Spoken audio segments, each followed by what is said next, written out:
Summer special water melon refreshing juice try చేయండి, చిల్లవండి. ఒక water melon తీసుకుని మధ్యలో కట్ చేసి మీరు చేసే క్వాంటిటీని బట్టి వాటర్ మెలూన్ తీసుకోండి. దాని అవుటర్ పార్ట్ మొత్తం కట్ చేసి తీసేయండి. ఇప్పుడు వాటర్ మెలూన్ని చిన్న చిన్న పీసెస్గా కట్ చేసుకుని మిక్సీ జార్లో వేసుకోవాలి. మీరు కావాలంటే షుగర్ యాడ్ చేసుకోండి. నేను షుగర్ యాడ్ చేయలేదు. నేను తీసుకున్న వాటర్ మెలూన్ స్వీట్గానే ఉంది, అందుకని చెప్పేసి నేను షుగర్ యాడ్ చేయలేదు. మీరు కావాలంటే షుగర్ యాడ్ చేసుకోండి. సీడ్స్ మొత్తం తీసేసి గ్రైండ్ చేసుకుంటే ఫిల్టర్ చేయకుండా డైరెక్ట్గా తాగేయవచ్చు. ఇప్పుడు మేము గ్రైండ్ చేసుకున్న వాటర్ మెలూన్ని ఫిల్టర్ చేసుకుందాం.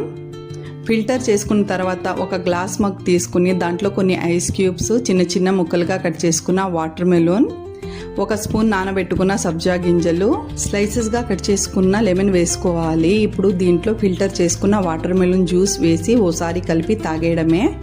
అంతే, మన water melon refreshing juice ready అయిపోయింది. చూశారు కదా, మీకు నచ్చితే నా ఛానల్ని సబ్స్క్రైబ్ చేసుకోండి ఫ్రెండ్స్.